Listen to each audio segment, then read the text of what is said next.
Всем привет, мои дорогие, любимые подписчики и гости моего канала. Всех рада приветствовать. Давайте посмотрим, какое событие у вас на пороге, что вот-вот произойдет, чего не избежать, что вас ждет.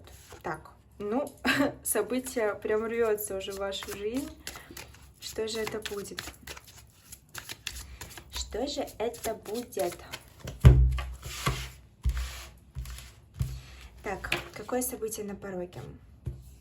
Слушайте, событие, от которого вы...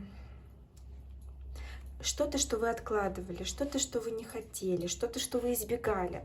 Идет какой-то человек к вам, король мечей. Это может быть мужчина, врач, военный, какой-то юрист, адвокат. Может быть водолей, весы, близнецы. Может быть ваш бывший молодой человек, ваш бывший муж. Или еще может быть человек, который как-то связан с законом, старше вас. И что ты тут приходишь к девушке? Строить семью. Вы посмотрите. Смотрите, какая ситуация. Это человек из прошлого к вам идет, с которым у вас было разбито сердце, было расставание с этим человеком. Он стоял на выборе, не знал, как ему быть. В итоге он решил то, что медленно и верно он будет проявляться к вам.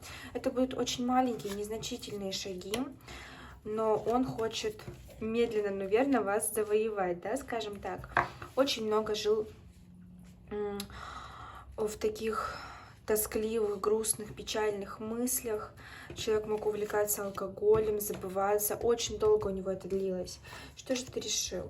Что пора действовать. Вы посмотрите, собрал всю свою силу, всю свою харизму и любовь к вам и готов действовать. Да, смотрите, какие карты. Тут человек настроен на семью с вами, на то, чтобы предложить вам отношения, брак.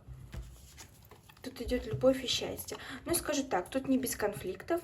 Человек к вам придет, у вас может произойти некая ссора, недопонимание, но, однако, тут идет обнуление. Обнуление вот этого вот тупика, нерешенной ситуации. И начало нового этапа, солнечного этапа, где царит любовь, гармония, понимание, счастье и радость. Всем спасибо за просмотр, подписывайтесь на мой канал, ставьте лайки, пишите в комментарии, как у вас проигралась ситуация. А я вас люблю и целую, увидимся в следующем видео.